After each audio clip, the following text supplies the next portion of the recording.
సుందరరామరెడ్డి గారు rich and poor అనే ఒక కాన్సెప్ట్ గురించి మాట్లాడదాం అనుకుంటున్నా. సో, రిచ్‌గా ఉండేవాళ్ళు ఇంకా రిచ్ అయిపోతున్నారు. పూర్‌గా ఉండేవాళ్ళు ఇంకా కిందకెళ్ళిపోతున్నారు. ఏంటంటారు కారణం అసలు? రైట్. మనం సొసైటీలో గనుక చూసామనుకోండి జనరల్‌గా 3 కేటగిరీల కింద లెక్కేస్తాము. హ్మ్. పూర్ అంటే పేద ప్రజలనమాట. హ్మ్. సో, వాళ్ళకేంటంటే తక్కువ ఇన్‌కమ్ ఉంటుంది. లో ఇన్‌కమ్ గ్రూప్స్ అనమాట వాళ్ళు. మేబీ మంత్లీ ఒక 20,000 వస్తుందనుకోండి సపోజ్ హైదరాబాద్ లైఫ్ స్టైల్‌కి. హ్మ్. అందులో ఒక 10,000 రూమ్ రెంటల్సే ఉంటాయి. అవును. ఇక 10,000 తోటి వాళ్ళ ఫ్యామిలీ సర్వైవ్ అవ్వాలి. హ్మ్. అందుకని అక్కడ మిగిల్చుకునే ఛాన్సే లేదు. అవును. అందుకని వచ్చింది ఆ బేసిక్ నీడ్స్ సరిపోతుంటది అంతే. రిచ్‌కే. ఆ! అందుకని వాళ్ళు ఎర్న్ చేస్తారు గానీ సేవ్ చేయడానికి ఛాన్సే లేదు. అవును. సేవ్ చేయలేనప్పుడు ఎప్పటికైనా పూర్‌గానే ఉంటారు. లైఫ్ 10 ఇయర్స్ గాని, 20 ఇయర్స్, 30 ఇయర్స్ గాని. హ్మ్. నెక్స్ట్ రిచ్ ఎప్పటికి అవ్వలేడు. ఎందుకంటే సేవ్ చేయట్లేదు గదా! సేవ్ చేసే అవకాశం అవకాశం దొరకట్లేదు ఇక్కడ. లేదు. ఎందుకంటే ఆ వచ్చేదానికి ఇన్‌కమ్‌కి, ఔట్ గోయింగ్‌కి 2 ఈక్వల్ అయిపోతుంది. హ్మ్. అందుకని పూరోడు రిచ్ అవ్వాలంటే చాలా కష్టం. హ్మ్. చాలా చాలా కష్టం. హ్మ్. ఓకే. సో, ఎందుకంటే సేవ్ అవ్వట్లేదు సింపుల్ అక్కడ. రెండోది మిడిల్ క్లాస్ ఉందనుకోండి. హ్మ్. మేబీ ఒక 30, 40,000 వచ్చేవాళ్ళనుకోండి ఆ కేటగిరీ. అవునవును. వాళ్ళేంటంటే మంత్లీ ఒక 10,000 మిగులుతుంది. హ్మ్. వాళ్ళు దాన్ని సేవ్ చేస్తారు డెఫినిట్‌గా. హ్మ్. కానీ ఇన్వెస్ట్ చేయరు. హ్మ్. వాళ్ళేంటంటే సొసైటీ కోసం బతుకుతా ఉంటారు. అంటే బర్త్‌డేలు చేసుకోవటాలు, లేకపోతే పండగకొస్తే బట్టలు కొంటాలు, లేకపోతే సొసైటీ కోసం ఇల్లు కొంటాలు, లేదా కార్లు కొంటాలు. అంటే సొసైటీకి మేము అల్ట్రా రిచ్ అని షో ఆఫ్ చేసుకోవడం కోసం ట్రై అంటే చేస్తుంటారు మేము వీళ్ళు. గూడా బాగున్నాం అని మేము గూడా చూపించుకోవడానికి. హెల్తీగా ఉన్నాం, మేము గూడా మీలానే రిచ్ అని చెప్పుకోవడం షో ఆఫ్ చేయడం కోసం హ్మ్. ఈ సేవింగ్ చేసిన అమౌంట్ మొత్తం స్పెండ్ చేస్తా ఉంటారు. అంతేగాని ఈ సేవింగ్స్‌ని ఇన్వెస్ట్ చేస్తే అవి జనరేట్ చేస్తాయి అనే థాట్ వాళ్ళకుండదు. ఓకే. అందుకని మిడిల్ క్లాస్ కూడా ఎప్పుడు మిడిల్‌లోనే ఉంటాడు. అటు పూర్ అవ్వలేడు. హ్మ్. ఎందుకంటే ఇన్‌కమ్ వస్తుంది కాబట్టి పూర్‌కెళ్ళిపోలేడు. రిచ్‌కి రాలేడు. ఎందుకంటే రిచ్ లాగా అమౌంట్ రావట్లేదు కదా! హ్మ్. అందుకని అతను కూడా రాలేడు. హ్మ్. అందుకని సేవ్ చేస్తున్నారు. కొంతవరకు మిడిల్‌లో ఉన్నారు గానీ బట్ ఇన్వెస్ట్ చేయరు వాళ్ళు. అవును. హ్మ్. అందుకని వాళ్ళు కూడా అలానే మిగిలిపోతారు. హ్మ్.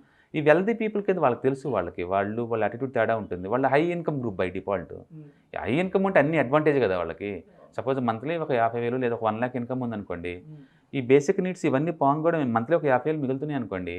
నేను రూ. 1 ఇంట్రెస్ట్‌కి ఇచ్చినా సరే నాకు మంత్లీ 500 దాకా వస్తూనే ఉన్నాయి గదా! అవును. నాకు ఎవ్రీ మంత్ వస్తూనే ఉంటాయి జీవితకాలం. హ్మ్. ఏ మంత్ ఆ మంత్ జనరేట్ చేస్తూనే ఉన్నాయి నాకు. హ్మ్. ఏ మంత్‌కి ఆ మంత్ నాకు జనరేట్ చేస్తూనే ఉంటాయి. అట్లా ఇన్‌కమ్ వచ్చే చోట ఇన్వెస్ట్ చేసుకుంటా పోతుంటాడు.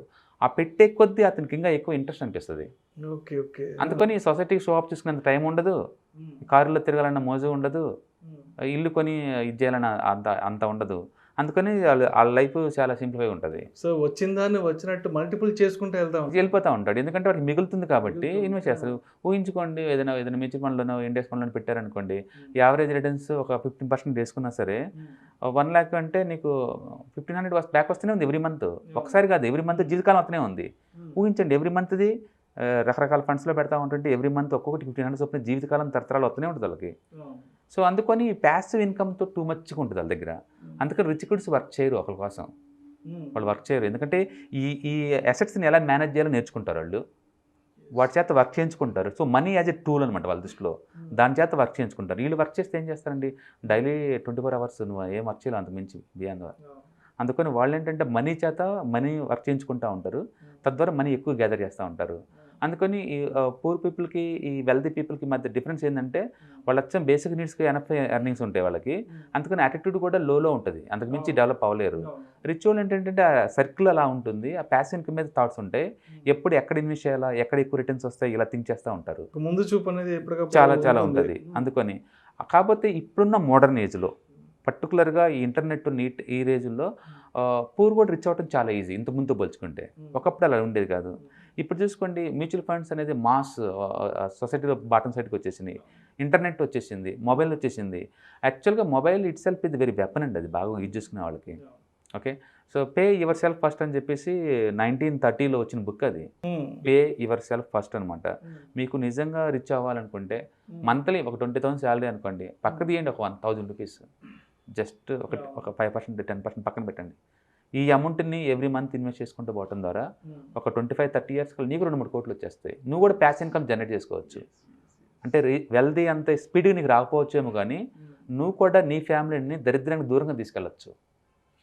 బట్ చిన్న చిన్న సాక్రిఫైలు చేసేసి మంత్లీ ఒక 1,000 అన్నా పక్కన హ్మ్. పెట్టాలి. దాన్ని పే యువర్ సెల్ఫ్ ఫస్ట్ అంటారనమాట. హ్మ్. అందుకని ఎర్న్ చేయటం, హ్మ్. సేవ్ చేయటం, హ్మ్. ఇన్వెస్ట్ చేయటం అనేది చాలా ఇంపార్టెంట్. అది అమౌంట్ ₹100 ₹1,000 1,00,000 అని సంబంధం కాదు. హ్మ్. ఆ యాటిట్యూడు, ఆ హ్యాబిట్సే చాలా మంచిదనమాట. రెండోది వాళ్ళు ఇంట్లో ఇద్దరు, ముగ్గురు వర్క్ చేసేవాళ్ళనుకోండి ఇంకా బెటరు. వైఫ్ అండ్ హస్బెండ్ ఇద్దరు వర్క్ చేస్తున్నారు. హ్మ్. అప్పుడు డబుల్ సాలరీలు వస్తాయి కాబట్టి ఒక సాలరీని ఇన్వెస్ట్ చేసుకుంటూ పోతుంటే, ఒక సాలరీ స్పెండింగ్ చేసుకోవచ్చు. లేదు ఎక్స్ట్రా స్కిల్ నేర్చుకోండి, ఏదైనా హై ఇన్కమ్ వచ్చే స్కిల్ నేర్చుకోవటం ద్వారా ఓకే ఎక్స్ట్రా ఇన్కమ్ సంపాదించుకోవచ్చు. అట్లా స్కిల్ ఇంప్రూవ్మెంట్ చేయడం ద్వారా, ఇంట్లో వాళ్ళ చేత ఎక్కువ వర్క్ చేయించడం ద్వారా, లేదా మీరు డబుల్ డ్యూటీ చేయడం ద్వారా మొత్తానికైతే ఇన్కమ్ ఎక్కువ జనరేట్ అయ్యేలాగా చూస్తే ఆ ఇన్కమ్ని మనం సేవ్ చేసుకొని ఇన్వెస్ట్ చేయడం ద్వారా anybody can make the money అనమాట. సో కరెంటు ఇంటర్నెట్ ఉన్న ఈ టైంలో మనం నాకు అన్ఫెయిర్నెస్ జరుగుతుంది, దేవుడు నన్ను సులకం చూశాడు అని తిట్టుకుంటూ కూర్చోవాల్సిన పని లేదండి. మీరు బిగిన్ చేసేసుకొని అంతకంత ఒక జనరేషన్ తర్వాత సార్ నెక్స్ట్ జనరేషన్ని మీరు రిచ్ చేయొచ్చు ఆ పాసిబిలిటీస్. సో ఉన్న ప్రతి అవకాశాన్ని సరైన విధంగా దాన్ని ఒడిసి పట్టుకుంటూ ఉండాలి. డెఫినెట్గా. అందుకని మనం ఇన్వెస్ట్ చేసేటప్పుడు ఏంటంటే అది ప్యాసివ్ ఇన్కమ్ నాకు వస్తుందో లేదో చూసుకుంటూ పోతూ ఉండాలి. అందరూ అంటారు మా దగ్గర అంత డబ్బులు లేదండి అని. ఎంతని అంటే ఎంతని సరే మీ దగ్గర 1000 ఇన్వెస్ట్ చేయండి, 25 ఇయర్స్ కల్లా మీరు రిచ్ అవుతారు. ఇంకా ఎక్కువ చేయగలిగితే త్వరగా రిచ్ అవుతారు. అందుకని ఇన్కమ్ పెంచుకునే ఛాన్సెస్ కలిపి ప్రాబిలిటీ దానికల్లా థింక్ చేయాలి. అడిషనల్ పార్ట్ టైం జాబ్స్ కలిపి చూసుకోవాలి. ఇంట్లో ఎవరైనా మ్యాన్ పవర్ ఐడియల్ ఖాళీగా ఉంటే వాళ్ళ చేత వర్క్ చేయించుకోవడం చూసుకోవాలి. మొత్తానికి additional income source skill development మీద ఫోకస్ చేయడం ద్వారా ఎక్స్ట్రా ఇన్కమ్ చేసుకొని సేవ్ చేసుకొని ఇన్వెస్ట్మెంట్ చేయడం ద్వారా ఎనీబడి కెన్ బి రిచ్ అనమాట ఇక్కడ. అంతేగాని రిచ్ వాళ్ళే పర్మనెంట్ రిచ్ అవుతారు అలాగేం లేదండి. ధీరుభాయ్ అంబానీ వాళ్ళు చాలా పూర్ 40-50 ఇయర్స్ బ్యాక్ వాళ్ళ ఫాదర్ ఉన్నప్పుడు. బట్ ఇవాళ ఇండియాలో నెంబర్ 1 అయ్యారంటే బహుశా ఇలాంటి వాళ్ళు ప్రాక్టీస్ చేసి ఉండొచ్చు. అందుకని ఎనీబడి కెన్ బి అండి. వాళ్ళు ఆ విల్లింగ్నెస్ ఉండాలి వాళ్ళకి, అది మైండ్ సెట్ ఉందంటే they can. Thank you sir. Thank you so much Sundara Rao గారు. థ్యాంక్స్.